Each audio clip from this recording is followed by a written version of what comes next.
ओम नमो भगवते वासुदेवाय।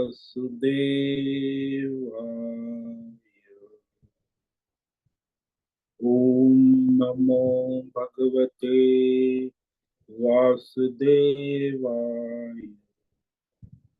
ओम नमो भगवते वासुदेवाय। ओम नमो भगवते वासुदेवाय। ओम नमो भगवते वासुदेवाय। ओम नमो भगवते वासुदेवाय। ओम नमो भगवते वासुदेवाय। ओम नमो भगवते वासुदेवाय। ओम नमो भगवते वासुदेवाय। ओम श्री परमात्मने नमो नमः।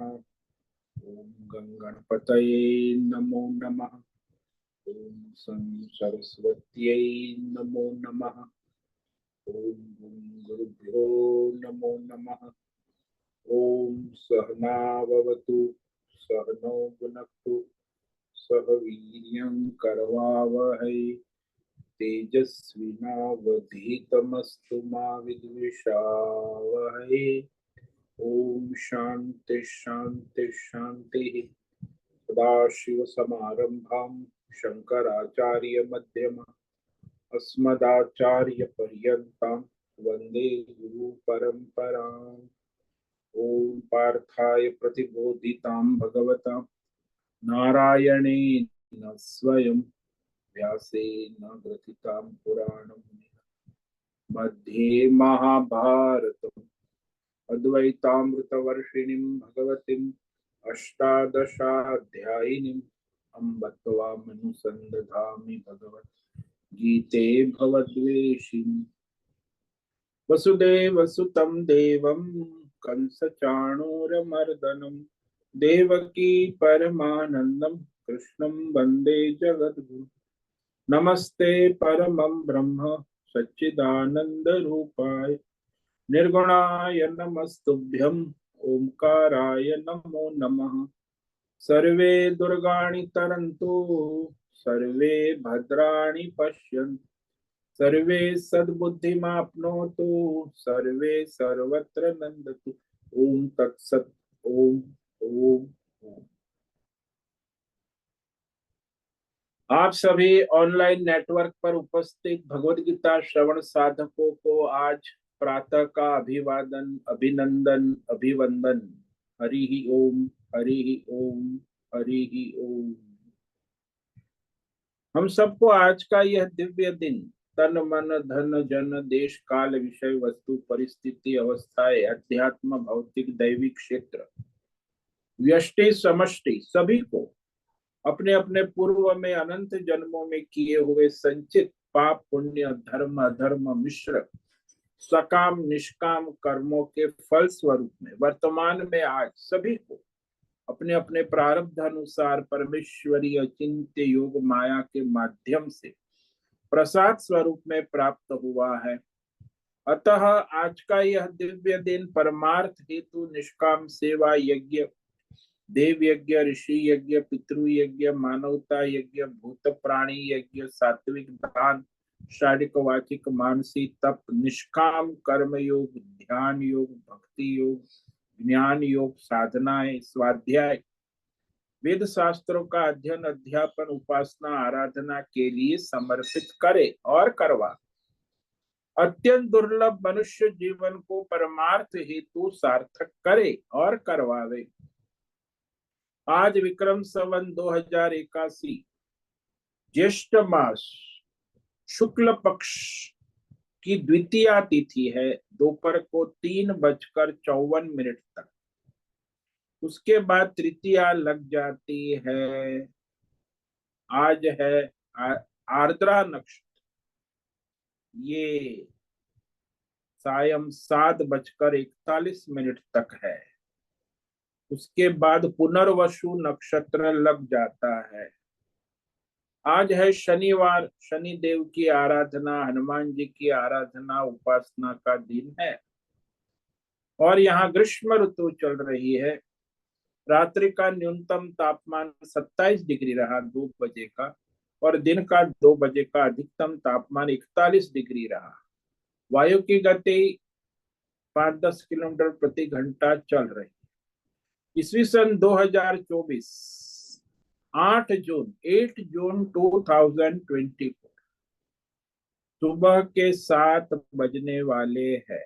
कलयुग का प्रथम चरण 5250वां वर्ष, 7वां वैवस्वत मनवंतर श्वेतवराह कल, ब्रह्मा जी का 26वां दिन और 51वां वर्ष अभी चल रहा है। तो ऐसे अनंत कोटि ब्रह्मा और ब्रह्मांडीय परमेश्वरी अचिंत्य योग माया में हमारा यह एक ब्रह्मांड, इस ब्रह्मांड में ये पृथ्वी लोक में, समुद्र के ऊपर जम्बू द्वीप में, विश्व का एकमात्र वैदिक राष्ट्र भारत में, उत्तर हिमालय प्रांत में, उत्तराखंड राज्य में, टिहरी जिले में, हिमालयन शिवालिक पर्वतमाला के अंतर्गत मणिकुट पर्वत के ऊपर नीलकंठ महादेव के सामने, ऋषिकेश नगरी में, मुनि की रेती प्रांत में, शीशम जाड़ी, अवधूत बाड़ा आश्रम के सी ब्लॉक के पहले माले से 5 नंबर कमरे से हम स्वामी उत्तमानंद सरस्वती, भगवद गीता के आचार्य शिष्य स्वामी चिन्मयानंद सरस्वती महाराज, कैवल्य अद्वैत वेद व्यास भगवदपाद शंकराचार्य की श्रृंगेरी संन्यास परंपरा से शिक्षित दीक्षित सनातन वैदिक भारतीय हिंदू धर्म अनुसार संपूर्ण भगवद गीता ज्ञान यज्ञ ऑनलाइन चैतन्यमय जीवन लाइव प्रसारण के अंतर्गत व्याख्यान माला में अध्याय 5 अध्याय 6 के श्लोक नंबर 4 पर संस्कृत एवं हिंदी में व्याख्यान करेंगे। दिव्य पवित्र सरल व्यावहारिक सटीक पूर्ण वर्ण अक्षर पद वाक्य पंक्ति श्लोक अध्यायों की संगति संधि अन्वय शब्दार्थ वाक्यार्थ रहस्यार्थ के तात्पर्य सहित वैदिक शास्त्र वेद व्यास साहित्य शंकर भाष्य एवं परंपरागत सन्यासी आचार्यों की टीका टिप्पणी सहित आज का यह व्याख्यान करेंगे। कृपया आप सभी श्रद्धा भक्ति ध्यान से परिपूर्ण होकर के यह दिव्य श्रवण साधना करे, इसमें से कुछ ग्रहण करे, कुछ धारण करे, कुछ अपने जीवन में चरितार्थ करे और उसमें निरंतरता लाए। अपनी अपनी आध्यात्मिक भौतिक दैवी अशांति द्वंद्व व मोह विक्षेपों से रहित होकर के, अशास्त्रीय अधार्मिक भ्रम भ्रांतियों से रहित होकर के, शरीर इंद्रिय प्राण मन वचन कर्म से एक रूप एकाग्र होकर के शुद्ध सात्विक सूक्ष्म भगवत विवेक बुद्धि करे, वेद शास्त्र एवं आचार्य परंपरा अनुसार विवेक करे और करवावे। पुनः पुनः इस व्याख्यान का श्रवण करे, मनन करे, चिंतन करे, लेखन करे, चर्चा विचारणा करे, प्रचार प्रसार करे, लिंक भेजे, ग्रुप में शेयर कर अपना और सबका परम कल्याण करे और करवावे। ओम तत्सत। ओम ओम ओम। तो कल हमने श्रीमद् भगवद गीता अध्याय 6 के श्लोक नंबर 3 पर व्याख्यान किया था, जिसमें भगवान जो ध्यान योग में आरूढ़ होना चाहता है उसके लिए कर्म योग अनिवार्य है। कर्म कारणम च, कर्म योग की आवश्यकता है। और उसके बाद इंद्रियों का संयम, मन की शुद्धि, एकाग्रता होने के बाद फिर शम कारण मुच्यते का, यानी फिर इंद्रियों को विषयों से रोककर ध्यान भजन में लगना। तो यहाँ परमात्मा की प्राप्ति के लिए शम की आवश्यकता है। तो वो जो हमने कल विचार किया था कि ये 7 साधन यदि हम जुटाते हैं साधना से, तो फिर आप जो है परमार्थ ध्यान योग में स्थित हो जाते हैं। उसमें पहला साधन है एकता, दूसरा है समता, तीसरा है सत्यता, चौथा है शील, शील यानी चरित्र, धर्मात्मा, और स्थिति उसमें दृढ़ता होना, धर्म कर्म में, दंड निधानम, किसी को दंड न देना, क्षमा भाव, सरलता, और सातवां है उपरमा, उपराम। तो ये जो साधन होंगे, साधना होगी, तब जाके परमार्थ में आगे बढ़ सकते हैं। बिना साधन साधना के कोई आगे नहीं बढ़ सकता। यहाँ लोग माउंटेनियर करने आते हैं तो वो भी बहुत सारी साधन साधना करके, प्रैक्टिस करके आते। पहाड़ पर चढ़ना है, हिमालय बर्फ के, तो बिना साधना के कोई भौतिक कार्य भी नहीं हो सकता। बिना साधन साधना के कोई आध्यात्मिक कार्य भी नहीं, बिना साधन साधना के कोई दैवी कार्य भी नहीं हो, और बिना साधन साधना के कोई पारमार्थिक ध्यान योग साधना नहीं हो सकती। ये सनातन नियम है सभी के लिए। इसीलिए भगवान ने यहाँ कहा कि जो मनुष्य परमार्थ योग में आरूढ़ होना चाहता है, ध्यान योग करना चाहता है, तो उससे पहले तो कर्म कारण मुच्यते, कर्मों के द्वारा, धर्म के द्वारा अपने इंद्रिय को, मन को अंतर्मुख करे, संयमित करे, नियमित करे, धर्म के अनुसार, शास्त्र के अनुसार। जब मन शांत होगा, इंद्रिय संयमित होगी, बुद्धि एकाग्र होगी, तो फिर वो ध्यान योग में बैठ सकता। तो परमार्थ प्राप्ति के लिए श्रम की आवश्यकता है ना।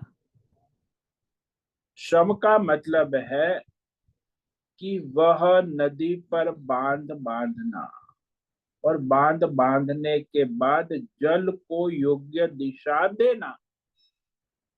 ऐसे इंद्रियों पर, मन पर बांध बांधना, बंधन लगाना, काबू करना, फिर उसे परमार्थ की दिशा देना। तो यहाँ सम का मतलब होता है बहिर्मुखता का अभाव, बहिर्मुख संकल्पों को रोकना, बहिर्मुख विषय कामनाओं को रोकना, उसका अभाव। तो ये बहिर्मुख प्रवृत्ति जो है, सारी द्वंद्वात्मक प्रवृत्ति को रोकना आवश्यक। जैसे नदी को प्रवाह रोकेंगे तो फिर उसे योग्य दिशा में मोड़ सकते, जब रोकेंगे नहीं तो नदी का प्रवाह फिर कहीं भी बहता रहेगा। इसलिए भगवान यहाँ बताते हैं कि साधक को ध्यान योग में आरूढ़ होने के लिए ये आवश्यक है। अब कहा जाता है कि वह ध्यान योग में आरूढ़ कब कहा जाता, उसकी ध्यान योग में स्थिति कब कही जाती, ये भगवान अब चौथे श्लोक में कह रहे हैं। जब वो ध्यान योग में स्थित हो गए, ऐसे नहीं खाली आंख बंद करके शरीर को स्थिर करके बैठ गए, बैठने से कोई ध्यान योग नहीं होता। उसके लिए वह तैयारी जो है पहले कर लेना आवश्यक है। कर्म योग के द्वारा इंद्रियों का, मन का संयमन, नियमन और एकाग्रता होने के बाद ध्यान योग में आरूढ़ हो सकता है। तो कब हो सकता है, कब ध्यान योग में आरूढ़ है ऐसा कहा जाता है, तो ये अब भगवान कह रहे हैं कि ये जो योग्यता है, इस प्रकार की आपने संयम नियम कर लिया है, तो फिर आप ध्यान योग में आरूढ़ है। यदा हिनेन्द्रियार्थेषु न कर्मस्वनुषज्जते सर्वसंकल्प संन्यासी योगारूढ़स्तदोच्यते। यदा हि न इंद्रियार्थेषु न कर्मसु अनुसज्जते, सर्व संकल्प संन्यासी योगारूढ़स्तदोच्यते। तो यहाँ भगवान कह रहे हैं पहली पंक्ति में कि यदा, जिस जन्म में जब वो धर्मात्मा कर्म योग निष्काम कर्म योग के द्वारा अपनी इंद्रिय मन की बहिर्मुखता को काबू में करके उसे अंतर्मुख करता, तो कई जन्म भी लग जाते हैं, किसी का इसी जन्म में भी हो जाता है। यदा का मतलब है जिस जन्म में, जिस काल में, जिस अवस्था में, जिस समय वह इंद्रियों के भोगों में आसक्त नहीं होता, विषय भोगासक्ति समाप्त हो जाती है। तो इंद्रिय विषय भोगों में बहिर्मुखता जो है, व्यष्टि समष्टि इंद्रिय विषय, वो बहिर्मुखता समाप्त हो जाती,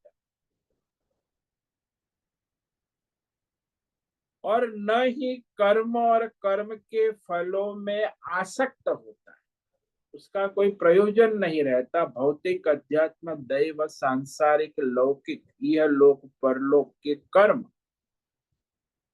और उसके फल में आसक्त नहीं होता, यानी उसकी आसक्ति समाप्त हो गई। सांसारिक आसक्ति, मुझे करना है, ये सब मुझे चाहिए, मुझे करना होगा, ऐसी सब जो वृत्ति है समाप्त हो गई।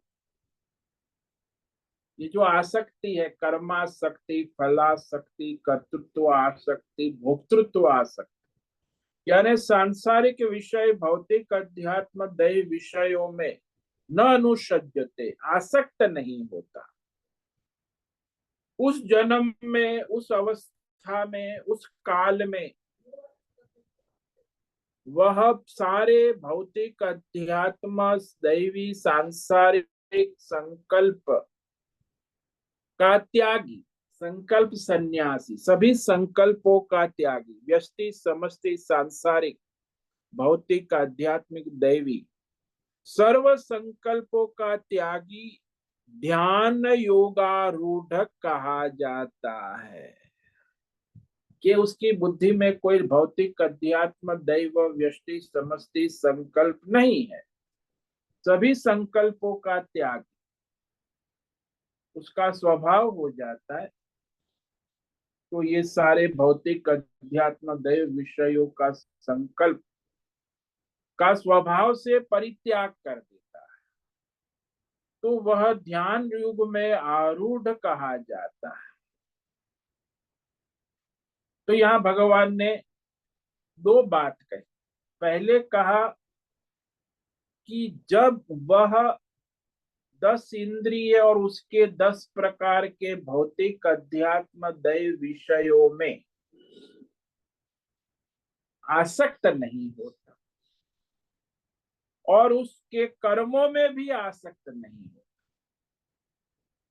तो विषयों में भी आसक्त, तो उस विषयों के कर्मों में भी आसक्त नहीं होता, इसीलिए वो सारे भौतिक अध्यात्म दैव विषय संकल्पों का उसने अपने स्वभाव प्रकृति से परित्याग कर दिया है।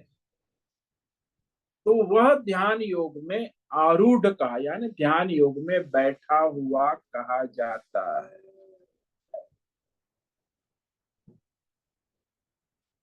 क्योंकि मनुष्य दो संकल्प करता, मैं ये कर्म करूंगा और मैं ये फल प्राप्त करूंगा, तो कर्म का संकल्प करता है और फल प्राप्ति का संकल्प भी करता है। ये बहुत महत्व है। ज्यादातर मनुष्य कर्म करते हैं फल प्राप्ति के संकल्प से, कर्म का भी संकल्प, भाई मैं ये करूंगा और ये प्राप्त करूंगा, मैं एमबीबीएस करूंगा, डॉक्टर बनूंगा और डॉक्टरी करूंगा, तो फिर अपना क्लिनिक प्राप्त करूंगा, अपनी जॉब प्राप्त करूंगा, तो फल भी उसे चाहिए, कर्म भी करेगा, फल भी, तो उसको कर्तव्य बुद्धि भी है। लेकिन संकल्प किए बिना नहीं, तो पहले वो संकल्प करेगा, फिर कामना करेगा, फिर वो कर्म और फल के लिए प्रवृत्त होगा। तो मनुष्य के जीवन में उसका जो जीवन है उसके संकल्प के आसपास ही घूमता है। सबसे पहले संकल्प होता है, संकल्प के बाद फिर जैसा संकल्प है भौतिक अध्यात्म दैव, वैसी कामनाएं उत्पन्न होती है। और जैसी कामनाएं उत्पन्न होती है वैसे ही मन बुद्धि इंद्रिय प्रवृत्त होने लगती है। कामना के अनुसार फिर कर्म का प्रारंभ होता है, इंद्रियों के द्वारा मन बुद्धि के द्वारा कर्म का आरंभ करके फिर वह जो है फल को प्राप्त करता है, और फल को प्राप्त करके फल का भोग करता है, और फल का भोग करके फिर संकल्प करता है कि बहुत बढ़िया है, बहुत मजा आ गया, कश्मीर जाके आए, बड़ा मजा आया। हाँ हाँ, कश्मीर, दाल सरोवर, श्रीनगर, बड़ा घूमे, बड़ी मजा आ गई, मस्त, कश्मीर जैसा कोई नहीं। अब हम दोबारा जाएंगे, तो फिर संकल्प हो गया, तो एक राउंड पूरा हो गया। संकल्प हुआ पहले, कामना, फिर इंद्रिय मन बुद्धि प्रवृत्त हुए, कर्म का आरंभ हुआ, श्रीनगर गए, फल भोगा, वहां घूमे फिरे, नाव में रहे, और फिर संकल्प करके आ गए कि अगले साल फिर जाएंगे। बस, तो ये संकल्प तो चलता ही रहेगा। इस प्रक्रिया में से घूम फिर अगले साल। क्यों ऐसा संकल्प करता है? अज्ञान, ये कश्मीर ही सब है, अपूर्णता, अविवेक। और फिर वह उसमें आसक्त हो जाता है, फिर बोलते बार बार, हम तो हर साल जाते, बार बार जाते, कश्मीर में फिर वो आसक्त हो जाता, कर्म और फल। लेकिन यहाँ कहा कि जो मनुष्य इस प्रकार के भौतिक अध्यात्म दैव इंद्रिय विषय भोग और उसके कर्म और फल में आसक्त नहीं होता है, उस काल में, उस अवस्था में, उस जन्म में वह सर्व संकल्प सन्यासी यानी त्यागी, व्यष्टि समष्टि भौतिक अध्यात्म दैव सभी प्रकार के संकल्पों का त्यागी योगी, योगारूढ़ ध्यान योग में स्थित कहा जाता है। यानी ध्यान योग को प्राप्त है, उच्चते का प्राप्त है, अंतर्मुख है, बहिर्मुख नहीं। यानी उसकी बहिर्मुखता समाप्त हो गई। मनुष्य कब सोया हुआ कहा जाता है? जब वो अपने बिस्तर पे लेट जाता है, चद्दर ओढ़ता है, आंख बंद करता है, आंख पर पट्टी लगाता है, लाइट बंद करता है, छोटी नाइट लैम्प करता है, पंखा चालू करता है, तकिया सेट करता है और सो जाता है। सोने के बाद क्या करता है? सोने के लिए बहुत कुछ करता है, सोने के बाद कुछ नहीं, सोने के बाद फिर सोता है।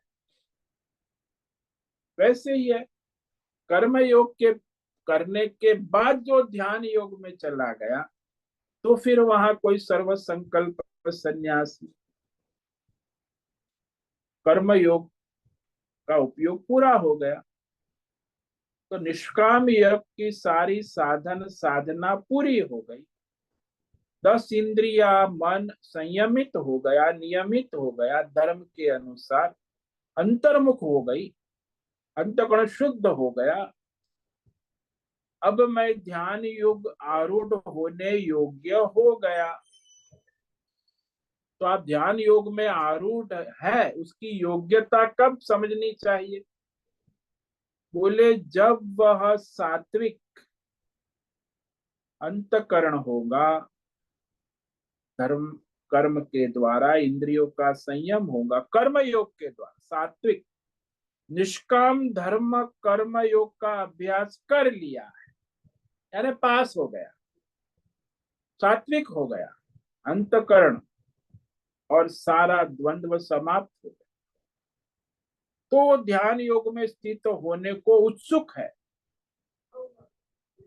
जब ध्यान योग के लिए बैठता है तो उसका अंतकरण समाहित है, स्थिर है, शांत है, एकाग्र है, सम कहा, यानी परमात्मा पर एकाग्र करने का प्रयास करता है। और तब उसे इंद्रिय विषय भोगों की चेष्टा के प्रति राग आसक्ति की अनुभूति नहीं होती, यानी सांसारिक विषयों से उपराम हो जाता, किसी भी विषय में राग आसक्ति नहीं, केवल परमात्मा में एकाग्र है ना। तो वह इंद्रियों के शब्द स्पर्श रूप रस गंध विषय है, यह लोक परलोक संबंधी जो कर्म है, धर्म कर्म प्राप्त और अप्राप्त विषय कर्तव्य भी समाप्त हो गया है, केवल बुद्धि शुद्ध हो चुकी है और परमार्थ में लग गई। यह तभी हो सकता है जब वह 10 इंद्रिय और मन को कर्मों से उपराम करे।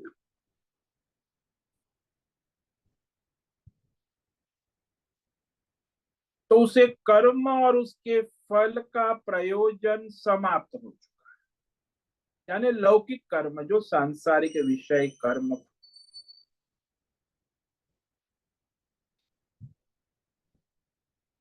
तो उसका कोई प्रयोजन नहीं रहा सांसारिक कर्म। जैसे दृष्टांत ले लो कि जिसके घर में उसके माता पिता को 5 संतान है, 3 पुत्र है 2 पुत्री है, तो वो 5 संतान है, तो उसके लिए पुत्र कामेष्टि यज्ञ की इच्छा कामना समाप्त हो जाए कि धर्म करे, चलो पुत्र, अबे पुत्र 3 ऑलरेडी है, अब पुत्र कामेष्टि यज्ञ क्या करने की आवश्यकता। तो उसको पुत्र कामेष्टि यज्ञ करने की इच्छा नहीं हो सकती है। इसी प्रकार नित्य नैमित्तिक काम्य निषिद्ध सभी प्रकार के कर्मों से जब कामना ही नहीं रही तो उसमें क्या प्रयोजन रहेगा, प्रयोजन का अभाव हो। तो सारे लौकिक कर्मों में कर्तव्य बुद्धि नहीं होती, परमार्थ बुद्धि हो गई, सांसारिक बुद्धि नहीं। तो सांसारिक कर्तव्य बुद्धि समाप्त होकर परमार्थ बुद्धि हो, यानी 10 इंद्रिय विषयों में अनासक्ति के कारण परमार्थ बुद्धि बनती है। तब वह सारे धर्म कर्मों में अनासक्ति होती है। ये अनासक्ति बड़ी अद्भुत है। अनासक्ति क्यों होती है? क्योंकि वह सर्व संकल्प सन्यासी है, यानी सारे लौकिक भौतिक अध्यात्म दैव संकल्प से रहित त्यागी है। कामना से जो है, कोई भी कामना ले लो, भौतिक ले लो, आध्यात्मिक ले लो, दैवी ले लो, या संकल्प से ही कामनाएं उत्पन्न होती है। हमारे वेद शास्त्रों में स्पष्ट कहा है कि बिना संकल्प के कोई कामना नहीं हो सकती है। काम जानामि ते मूलम संकल्प त्वं ही जायसे न त्वां संकल्पिष्यामि ये न मे न भविष्यति। अरे ओ कामना, मैं समझ गया, मैंने तेरा मूल जान लिया, तेरी जड़ समझ ली, पकड़ ली। तू कहां से आती, तेरा आने का रास्ता कौन सा है। किसी भी भौतिक अध्यात्म विषय के बारे में जब मैं उसमें ये अच्छा है, मुझे पसंद है, बहुत काम का है, ऐसी जब कल्पना निश्चय होता है, तब उस विषय की कामना होती है। जिसने सारे भौतिक अध्यात्म दैव पदार्थों का विवेक के द्वारा समझ लिया है कि भाई ये तो बहुत अच्छे हैं, प्रिय है, आवश्यक है, सम्यक है, तो उसमें कामना होती है, कामना से कर्म होता है, कर्म से वो विषय प्राप्त होता है, प्राप्त होकर उसका फल भोग होता है, फल भोग फिर संकल्प होता है कि बहुत बढ़िया, दोबारा खाएंगे, दोबारा आएंगे। तो ये तरह ये संकल्प कामना का चलता रहे। लेकिन जब ऐसी सांसारिक जो बुद्धि है वो हट गई है, यानी राग आसक्ति समाप्त, जिसको संसार के किसी भी विषय में राग आसक्ति नहीं है, तो उसे कोई भी भौतिक अध्यात्म दैव विषयक संकल्प नहीं होगा। ये राग आसक्ति के कारण संकल्प और संकल्प के कारण कामना, कामना से कर्म, कर्म से फल और फल से पुनः संकल्प, और ये संकल्प संसार जीव का चलता रहता है, उसी में घूमता रहे।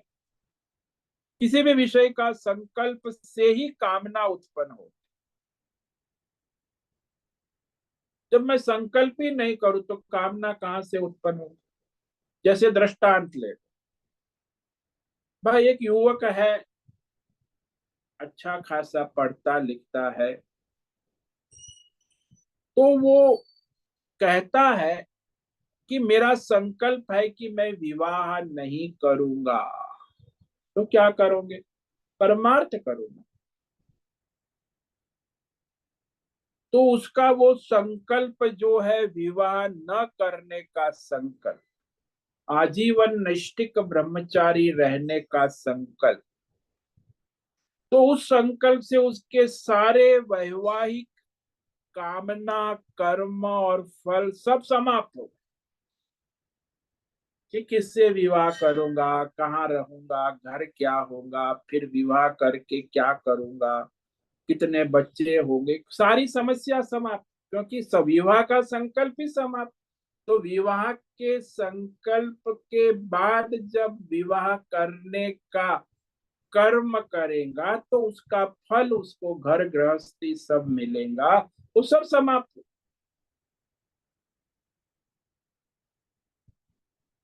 इसीलिए तो जब मनुष्य विवाह करते हैं उसे पंडित जी संकल्प कराते हैं कि अब मैं विवाह करता हूँ, वधु का पाणी ग्रहण करता हूँ, वधु को भी संकल्प करके मैं वर का पाणी ग्रहण करती हूँ। मैं दोनों संकल्प करते हैं और फिर विवाह कर, फिर विवाह के सारे कर्म, कामना, फल भोगते रहते। अब जो विवाह का संकल्प ही नहीं किया तो फिर क्या करेंगे। वैवाहिक सारी वैवाहिक जिम्मेदारी कहाँ से आएगी।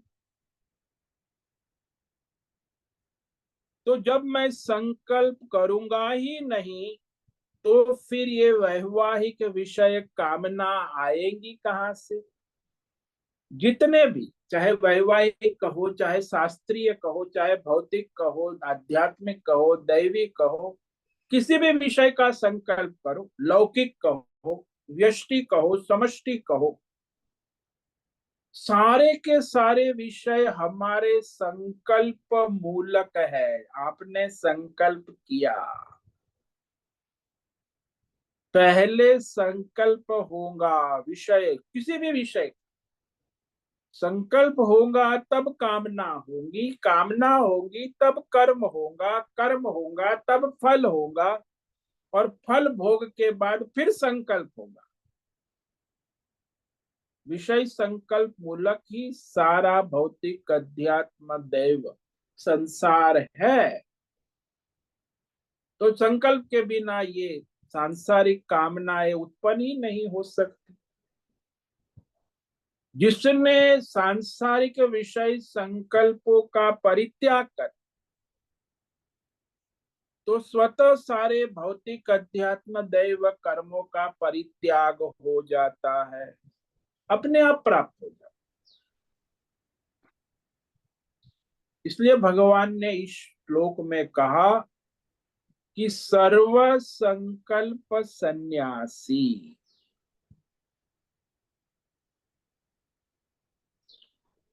तो सर्व संकल्प सन्यासी से क्या हो गया? सर्व कर्मों का भी परित्याग हो गया, कामना का भी परित्याग। और इस तरह वह भौतिक अध्यात्म दैव कर्मों से जो विषय प्राप्त होगा उसकी अभिलाषा नहीं रहेगी। जब संकल्प नहीं है तो कामना नहीं है, कामना नहीं है तो कर्म नहीं है, भौतिक अध्यात्म दैव कर्म नहीं है तो उसका फल नहीं है, फल भोग नहीं है तो पुनः संकल्प नहीं। इसीलिए भौतिक अध्यात्म दैव सभी विषय जब प्राप्त करके योग्य नहीं रहे, यानी प्राप्त करने योग्य नहीं रहे, क्यों? समझ में आ गया कि ये नश्वर है, क्षण भंगुर है, दुखदाई है, कष्टदायी है, अनित्य है, असत्य है, ऐसा विवेक हो गया। संसार के सभी पदार्थ प्राप्त करने योग्य ही नहीं है, ऐसा दृढ़ निश्चय होने पर वह सर्व संकल्प सन्यासी बन सकता है। सर्व शब्द का मतलब यहां समझ लेना, सारे भौतिक अध्यात्म दैव यह लोक परलोक व्यष्टि समष्टि, इस जन्म पूर्व जन्म आगे के जन्म, सभी भौतिक अध्यात्म दैव विषयों का संकल्प, फिर संकल्प से कामना, कामना से कर्म, तो सब प्रेरित बाद में होते। पहले संकल्प होता है, फिर कामनाएं होती है, फिर कर्म होता है, फिर फल होता है। तो मूल तो यही है ना, संकल्प।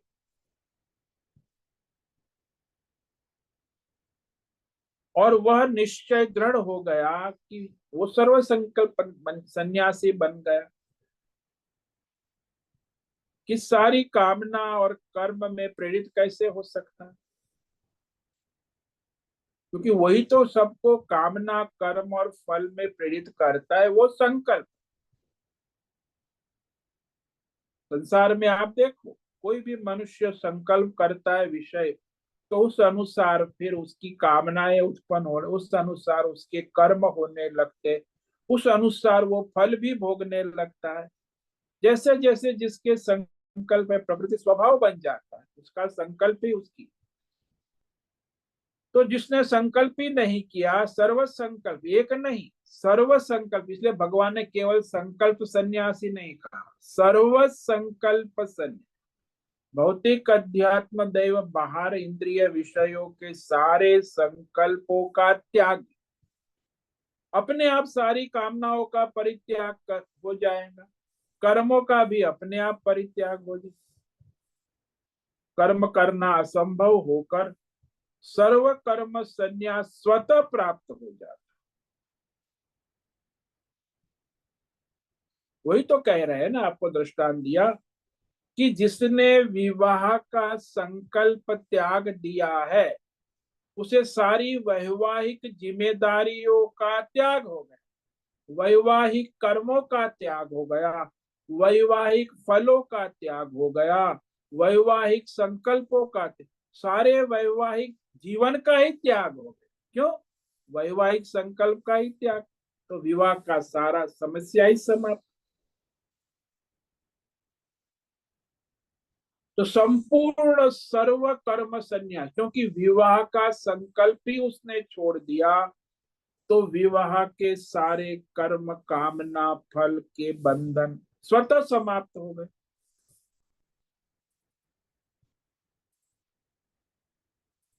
तो ऐसा ही कहा जाता है कि जो मनुष्य जिस जन्म में, जिस काल में, जिस अवस्था में ध्यान योग आरूढ़ कहा जाए ना, ध्यान योग में स्थित का, आरूढ़ यानी स्थित, ध्यान योग में स्थित कहा जाता है। कब कहा जाता है? जब तक वह निष्काम धर्म कर्म योग का अभ्यास न किया हो। तो अभ्यास करे, और जब उस अभ्यास करके निष्काम धर्म कर्म योग अभ्यास करने के बाद 10 इंद्रिय मन बुद्धि पर काबू हो जाए, यानी उसके भौतिक अध्यात्म दैव इंद्रिय विषय भोगों के संकल्प समाप्त हो जाए, तब जाके उस सारे कर्मों से भी उपराम हो जाते। क्योंकि जब तक संकल्प है, कामना है, तो कर्म भी है, और कर्म से प्राप्त जो विषय है वो प्राप्त होगा, और उस विषय में भोग बुद्धि बनी रहेगी, तो विषय कामना बार बार उत्पन्न होती रहेगी। इसी रहस्य को हमारे वेदों में कहा है, उपनिषदों में कहा है, कृत से अकृत और अकृत से कृत में घूमता रहता। ये कर लिया तो ये करना बाकी है, ये करना बाकी है, ये कर लिया, ये करना बाकी है, तो वो कृत अकृत, जो किया जाता है उससे नहीं किए जाने वाले के प्रति नहीं कर सकता, तो कृत अकृत में घूमता रहता। इसीलिए यहाँ कहा कि वर्तमान में जो किया जाता है उससे नहीं किए जाने वाले की प्राप्ति नहीं कर सकता। सबका अनुभव यही होता है कि जिस विषय के संकल्प का त्याग हो जाता है, फिर उसमें कामना कर्म और फल की प्रवृत्ति नहीं होती है। आजकल हम लोग देखते हैं, आजकल मॉडर्न जमाना है ना, बड़ा वैज्ञानिक जमाना है।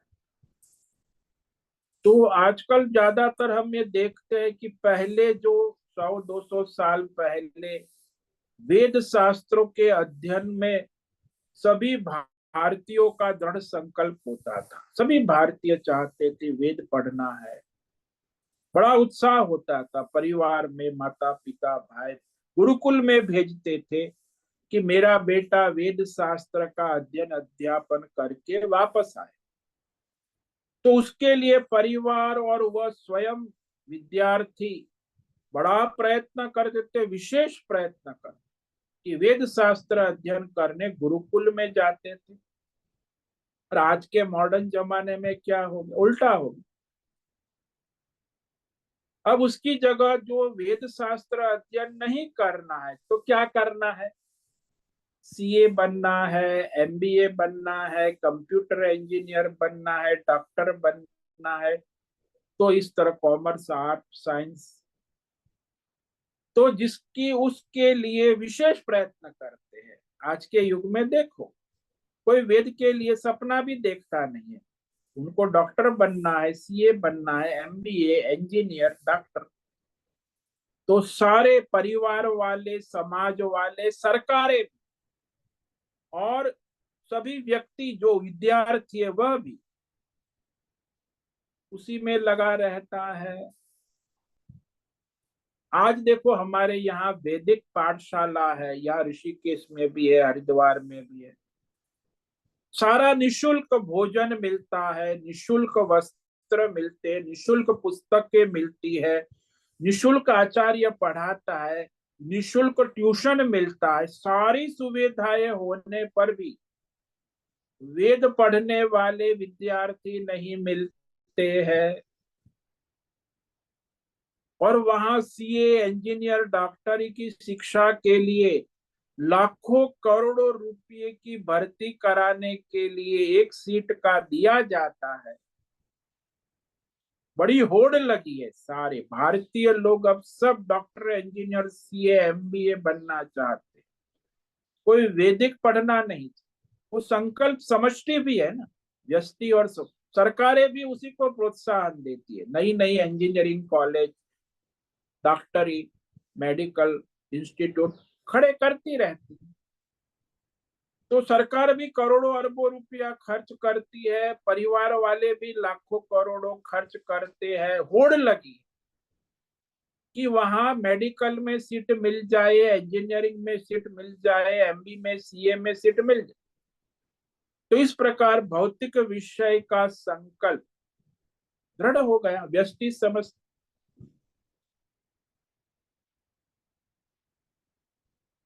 तो उसके प्रति फिर संकल्प है तो कामना और कर्म और प्रवृत्ति होती है। यदि संकल्प ही नहीं है तो फिर कामना, कर्म, प्रवृत्ति कैसे होगी? इसलिए वर्तमान और भविष्य की कामना का कारण संकल्प हट गया,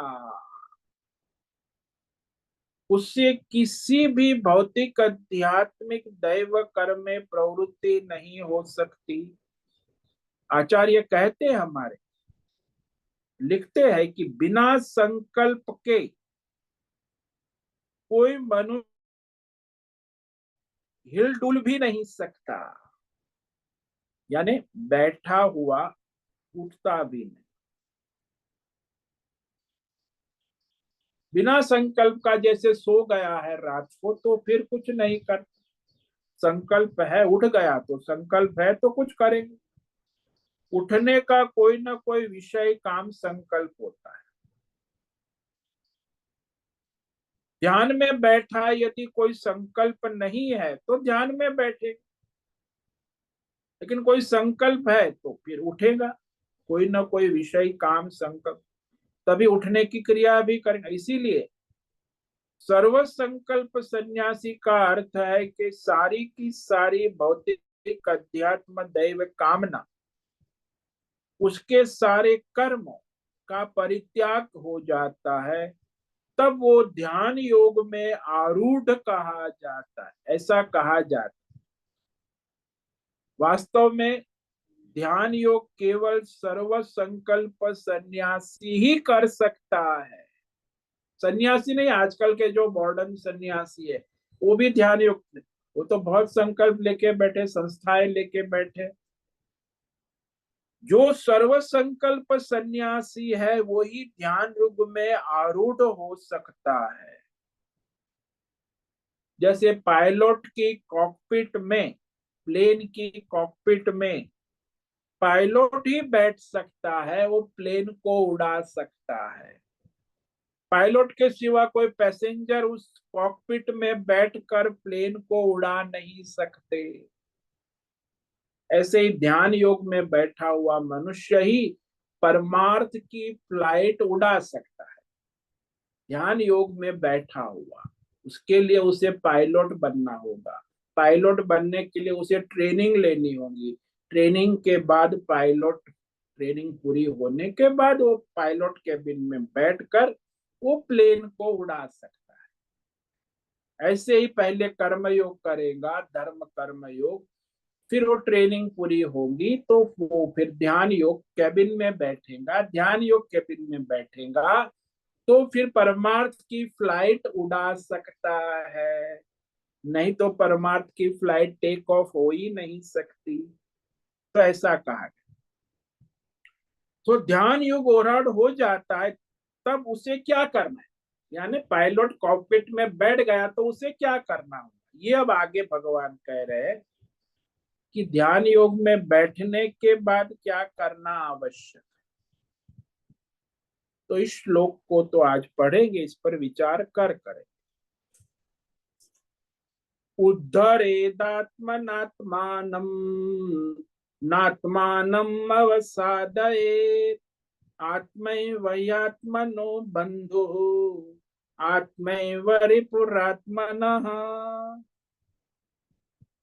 बोले ध्यान योग में आरूढ़ होने के बाद क्या करना। ध्यान योगी उसे क्या करना है जब बैठ गया ध्यान योग। तो इसे इस श्लोक नंबर 6 में भगवान कहते हैं कि वहां उससे अपने को निरंतर बहिर्मुखता से बचाकर अंतर्मुख होना होगा। अपने आत्मना आत्मनि उद्धरे, अपनी बहिर्मुखता को रोककर अंतर्मुखता को दृढ़ करना होगा। अपने को बहिर्मुखता से अधोगति में न डालना, क्योंकि वो बहिर्मुख व्यक्ति योग साधना में अपना शत्रु हो जाता है और अंतर्मुख व्यक्ति योग साधना में अपना मित्र हो जाता है। तो इस प्रकार उसे निरंतर सावधान होकर परमार्थ में लगना होता है। इस पर हम कल विचार करेंगे। तो आज जिस श्लोक पर विचार किया इसमें भगवान ने कहा कि जो मनुष्य योगारूढ़ कब कहा जाता है, ध्यान योग में स्थित। ये कहा यदा हिनेन्द्रियार्थेषु न कर्म सनुसज्जते सर्व संकल्प संन्यासी योगारूढ़स्तदोच्यते। जिस काल में, जिस जन्म में, जिस अवस्था में यदा का 10 इंद्रियों के विषय भोगों में और उसके कर्मों में आसक्त नहीं होता, न अनुसज्जते यानी अंतर्मुख होता है, तब वह सर्व संकल्प संन्यासी व्यष्टि समष्टि भौतिक अध्यात्म दैव सर्व संकल्पों का त्यागी वह ध्यान योग में आरूढ़ कहा जाता है, ध्यान योग में स्थित कहा जाता है। क्योंकि अंतर्मुख है ना, इसलिए ध्यान योग में स्थित कर। ओम नमो नारायणाय, ओम नमो नारायणाय, ओम नमो नारायणाय, ओम नमो नारायणाय, ओम नमो नारायणाय। कायेन वाचा मनसेन्द्रियैर्वा बुद्ध्यात्मना वा प्रकृते स्वभावः करोमि यद्यत् सकलं परस्मै नारायणायेति समर्पयामि। ओम सर्वे भवन्तु सुखिनः, सर्वे सन्तु निरामया, सर्वे भद्राणि पश्यन्तु, मा कश्चित् दुःखमाप्नुयात्, अस्तो मा सद्गमय, तमसो मा ज्योतिर्गमय, मृत्योर्मा मृतंगमय। ओम पूर्णमद पूर्णमिदं पूर्णात् पूर्णमुदच्यते पूर्णस्य पूर्णमादाय पूर्णमेवावशिष्यते। ओम शांति शांति शांति। शंकरं शंकराचार्यं केशवं बादरायणं सूत्र भाष्य कृतौ वंदे भगवन्तौ पुनः पुनः। ईश्वरो गुरुरात्मेति मूर्ति भेद विभाग व्योमवद् व्याप्त देहाय दक्षिणामूर्तये नमो नमः। ओम गुं गुरुभ्यो नमो नमः। ओम तत्सत् ब्रह्मार्पणमस्तु।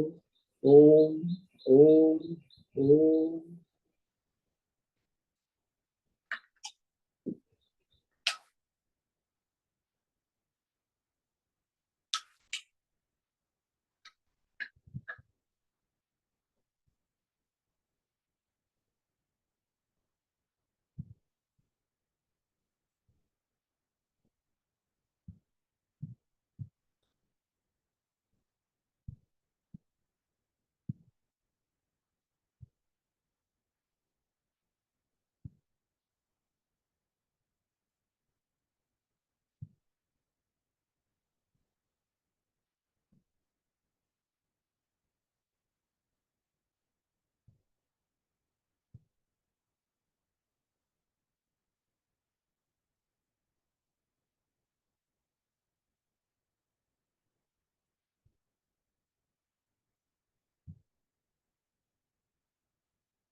समय है, किसी को कोई प्रश्न है अभी पूछ सकते, प्रश्नोत्तरी का समय है। तो नमो नारायण स्वामी जी। हाँ बोलो उषा।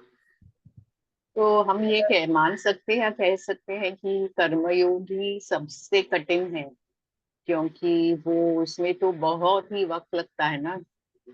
मतलब हमारे कर्म तो कभी खत्म ही नहीं होते हैं, स्पेशली हम संसारी लोगों के लिए। तो ये चारों योगों में कर्मयोग ही सबसे कठिन है, इसे मान हाँ वो सकते हैं। एंट्रेंस, हाँ हाँ एंट्रेंस पास करना कठिन है, बाकी फिर आपको हाँ। डॉक्टर बनने में देरी नहीं लगेगी। एंट्रेंस से सबसे कठिन है, आईआईटी लो, इंजीनियरिंग लो, एंट्रेंस पास करना सबसे कठिन है। इसलिए 5 लाख में से केवल 50,000 ही पास होते, उनको सीट मिलती है। तो सबसे कठिन एंट्रेंस ही है। कर्म योग ही एंट्रेंस है, बाद में तो आगे ध्यान योग, भक्ति योग, ज्ञान योग सब आसान है। सबसे कठिन है कर्म योग पास करना। और ऐसी साधना जब निष्काम कर्म योग करना भी दुर्लभ है, समझना भी दुर्लभ है, जानना, कर्मयोग करने की तो बात छोड़ो, जानना भी दुर्लभ। कितने लोग जानते हैं दुनिया, समझते हैं कितने लोग, समझने के बाद करते हैं कितने लोग। हम्म। तो एक तो है कर्मयोग के रहस्य को, तत्व को जानना दुर्लभ है, जानने के समझने के बाद उसे करना भी दुर्लभ। करने के बाद फिर उसकी जो योग्यता बनती है, तो अंतर्मुखता आती है, फिर वो ध्यान योग में बैठ। कर्म सकाम योग है कर्म। बहिर्मुख भी करता है, सकाम कर्म आपको हाँ, बहिर्मुख करता है, निष्काम कर्म आपको अंतर्मुख करता है, दोनों में वही एक तो फर्क कर्म। सकाम से निष्काम में आना ही कठिन है। हाँ हाँ।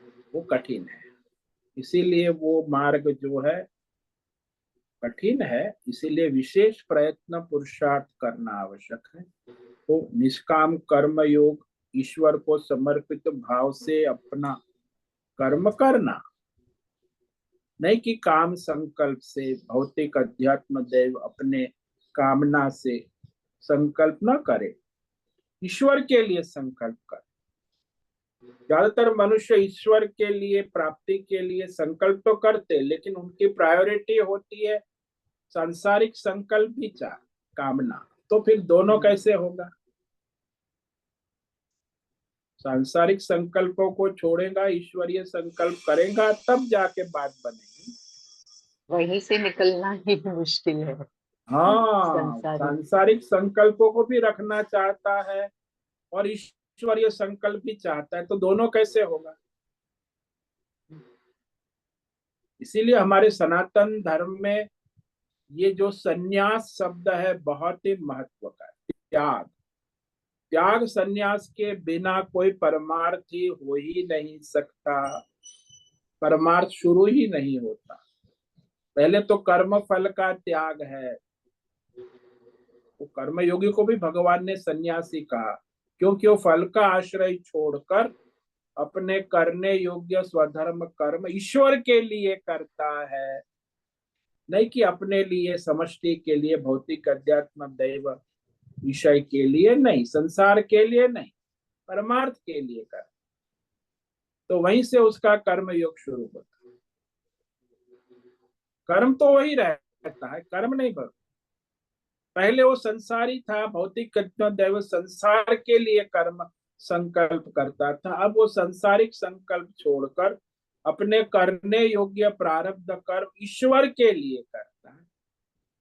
ईश्वरीय संकल्प है, सबके हित भले के लिए करता है, कर्म तो नहीं छोड़ता। उसका कर्म है जो है वो कर्तव्य है, स्वधर्म है, केवल उसमें संकल्प बदल जाए। कर्म योग में और कर्म नहीं बदलता, हाँ, वही। कर्म योग में फल फल की संकल्प बदल। चिंता नहीं, हम फल की चिंता हाँ नहीं करते, पर कम फल कर्म की, तो होते ही रहेगा। हाँ कर्म जो है वही करेंगे, लेकिन संकल्प बदल गया, अब मैं मेरे लिए, संसार के लिए नहीं, ये कर्म मैं ईश्वर के लिए करता। ईश्वरीय संकल्प है, एक सांसारिक संकल्प है। तो सांसारिक संकल्प छोड़कर ईश्वर के लिए संकल्प करके करने योग्य कर्म करता है, तभी वो कर्म योगी होता तो ईश्वरीय भावना लानी चाहिए। है। ईश्वरीय संकल्प, भावना नहीं, भावना तो हाँ बदलती है। नहीं, हाँ संकल्प लानी चाहिए। ईश्वरीय संकल्प दृढ़ होना चाहिए, सांसारिक संकल्प को छोड़ना चाहिए, तब जाके वो कर्म योगी हो सकता है। जैसे विवाह का संकल्प करता है तो विवाहिक जीवन जीता है कि नहीं जीता है? हम्म, वैसे ही परमार्थ संकल्प पारमार्थिक जीवन जिएगा, जैसा संकल्प करेगा वैसा जीवन जिएगा, वैसी कामना करेगा वैसा कर्म करेगा, वैसा फल भोगेगा। तो वैवाहिक संकल्प है, सांसारिक संकल्प है, और पारमार्थिक संकल्प है वो पारमार्थिक है, तो उसमें फिर वो कर्म योग करेगा। तो संकल्प जैसा है वैसे ही उसका कामना, कर्म और फल और संसार चलता है। तो यहाँ भी मुख्य यही है, कर्म योग में कोई कर्म किसी का बदलेगा नहीं, ईश्वर ने उसका जो प्रारब्ध जहां रखा है वहां वो प्रारब्ध के अनुसार कर्म करेगा। लेकिन कर्म में उसका संकल्प ये होगा कि मैं ये ईश्वर के लिए कर रहा हूं, समर्पित ईश्वर के लिए, और ईश्वर को धन्यवाद है, मैं ईश्वर को समर्पित।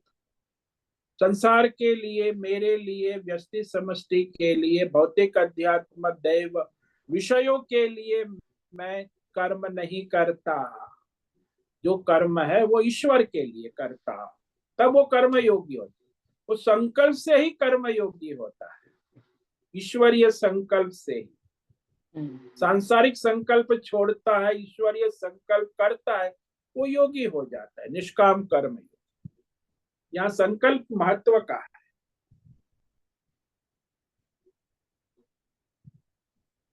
तो ध्यान योग में हम एक दूसरे ही संसार में चले जाते हैं ना, ये संसार ही छोड़ के। यदि आ, आपकी योग्यता नहीं है तो आप फिर हाँ स्वराज्य करोगे, कल्पना हाँ सपने देखोगे, और क्या करोगे? वो तो वास्तविक परमार्थ ध्यान तो होगा नहीं, मनोराज्य होगा। आजकल जो ध्यान लोग मार्केट चल रही है वो सब ऐसा ही है। वही मुझे आश्चर्य होता है, सब लोग कहते हैं हाँ मैं ये क्लास ध्यान योग की क्लास कर रही हूँ। मुझे समझ में नहीं आता है कि सब लोग बोलते हैं मैं करती हूँ मैं करता हूँ, पर कैसे करते हैं पता नहीं, उनका तो कर्म तो अभी भी बाकी है। कुछ तो नहीं, ऐसे बैठना ही है बस, थोड़ा हाँ इंद्रियों को, शरीर को थोड़ी देर बैठाना है, मन को थोड़ी देर, तो उसे चुप करने का काम। जैसे कुत्ते को है अपने अपने भाव भाव करता है तो गैलरी में बंद कर दिया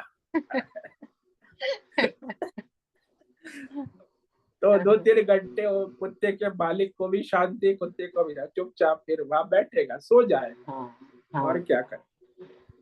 तो वो कुत्ते जैसा है मेडिटेशन इन लोगों का जो है, उसका मन, इंद्रिय, अंतकरण तो कुछ संयमित हुआ नहीं, संयम तो एक, हुआ ही नहीं।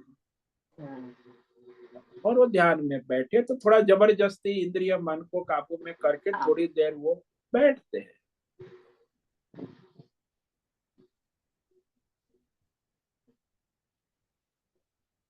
बहुत बहुत धन्यवाद स्वामी जी। ओम नमो नारायण। ओम नमो ओम नमो नारायण। नारायणाय स्वामी जी। हाँ बोलो मीरा। जो उषा ने बोला कि हम अ, अपने मन को नियमित करें, तो उसमें क्या क्या चीजें हमें मदद करेगी? क्योंकि जैसे उसने बोला हम एक दुनिया से दूसरा दुनिया में ट्रांजिट करने का कोशिश कर रहे हैं, मीरा जो स्टॉप, इतना इजी नहीं है। मीरा स्टॉप, तो अगर मीरा।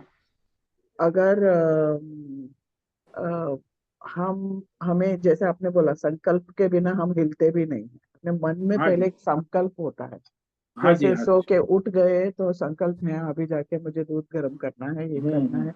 मन में काम सोच लेते हैं। तो किसी भी ऐसा स्वधर्म तो करना है, लेकिन किसी भी चीज की तरफ कामना होती है, वो मुझे चाहिए, तो जरा रुक के, ये क्या मुझे कुछ परमानेंट सुख देने वाला है कि खाली मेरा मन मुझे उधर खींच रहा है? ऐसे हर कामना को रुक के देखना चाहिए, है ना स्वामी? जो जो स्वधर्म के अलावा कुछ भी अपने मन में आ रहा है, अभी तो इतना हम लोग अलर्ट हो रहे हैं, हो गए हैं कि मुझे कुछ करना है, अभी मुझे जाके वो बुक खरीदना है, वो बुक से क्या मुझे परमानेंट सुख देने वाला है कि खाली 1-2 घंटा मेरे को पढ़ के वो खत्म हो जाएगा, फिर दोबारा पढ़ूंगी भी नहीं। ऐसे हर एक कामना को बैठ के थोड़ा कंट्रोल करना पड़ेगा ना स्वामी जी ने, तो ये दुनिया तो खींचते रहेगा क्योंकि हम कामना दुनिया को में ही है। आप परमार्थ संकल्प से कामना को परमार्थ की ओर मोड़ना है। ऐसे हम्म संकल्प करना होगा कि ये बहिर्मुख भौतिक विषय की कामना नश्वर है, क्षण भंगुर है, इसमें कोई है नहीं। तो मुख्य परमार्थ है, तो परमार्थ का संकल्प करें, और संकल्प करेंगे तब परमार्थ कामना होगी। नहीं तो एक छोटे छोटे कामना हम लोग को खींचते रहते हैं, क्या ये हाँ, वो तो क्षणिक फिर है। लौकिक हाँ, लौकिक कामनाएं है, फिर वो जो आपका प्रारब्ध है, स्वधर्म है, उसके सिवा हम्म, बाकी सब कामना, ये तो सब भोग कामनाएं है ना। वो वो कामना तो है। नहीं, हाँ हाँ, उसका हाँ कोई हाँ प्रयोजन ही नहीं, वो क्षणिक है। क्योंकि ये दुनिया मिथ्या है, वो एकदम हाँ, बोलना भी मुश्किल है हम लोगों के लिए इस लेवल पे कि ये दुनिया मिथ्या है क्योंकि दिख रही है। लेकिन हर एक तय- कामना को जरा जरा, क्योंकि कामना के लिए उठ के जाना पड़ता है, वो जब जाते हैं तब थोड़ा सा रुक के कि क्या ये मेरे को परमानेंट एक क्षणिक है, क्या परमानेंट सुख देने वाला है। हाँ, ये वो विवेक करो, हाँ और ये सोचो कि ये मेरा स्वधर्म है, कर्तव्य है, मुझे हाँ ईश्वर ने इसके लिए निर्धारित किया है। तो बाकी जो हाँ बिना काल्पनिक जो है उसको छोड़ो। जो आवश्यक है, जो कर्तव्य है, जो स्वधर्म है, जो प्रारब्ध है, उसे समझना भी, और वो फिर वो ईश्वर के लिए करो। ईश्वर के लिए करना, हाँ ये हाँ, क्या मैं प्रारब्ध ईश्वर के, के लिए कर रही हूँ। हाँ हाँ, वैसे। वो प्रारब्ध ईश्वर के लिए स्वधर्म करो, नहीं कि संसार इसके लिए उसके लिए नहीं, ईश्वर के लिए। हाँ और जब हम लोग कुछ बात करते हैं तो इसमें अहम मम है या नहीं है, उस वजह से हाँ, कुछ क्या बोलते हैं, झगड़ा हो रहा है। Is it because I am thinking of my self and that other person, और तो वो जरा रुक के, हाँ ये उस वजह से हो रहा है, at least we should understand this all things.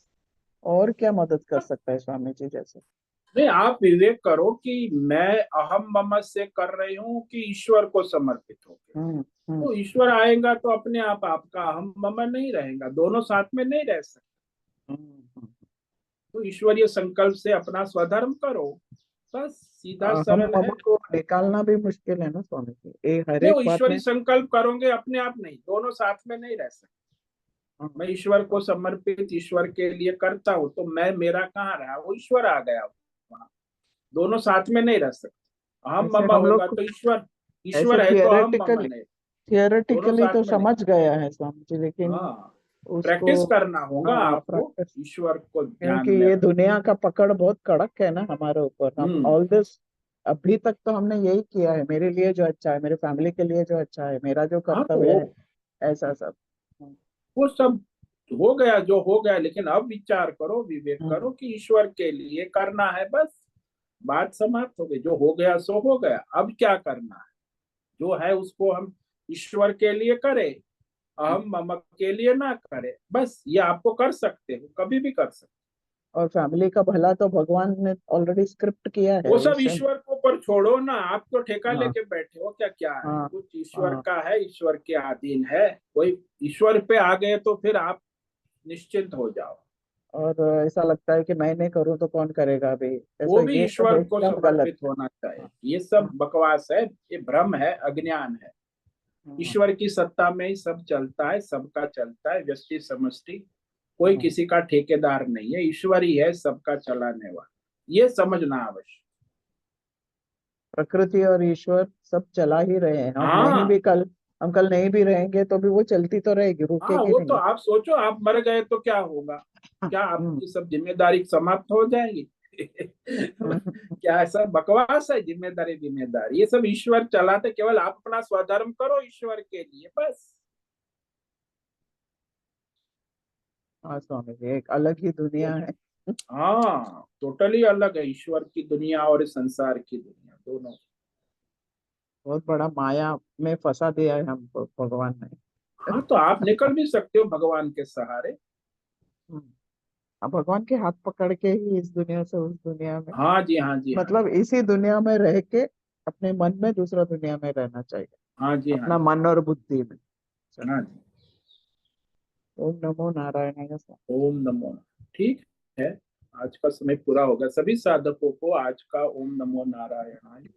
ओम सबको नमो आज का ओम ओम नमो। नमो नारायण। ओम नमो ओम नमो नारायण स्वामी जी। नारायणाय। ओम ओम नमो। नमो नारायण स्वामी जी। ओम नमो। होश से निवेदन है, आज का सत्संग पूर्ण करें। ओम ओम नमो नमो नारायण नारायण। स्वामी जी। आज का ये ओम शुभ नमो। सत्संग हम यही पूर्ण करते हैं। सभी साधकों को ओम नमो नारायणाय। सभी साधकों को ओम नमो नारायण।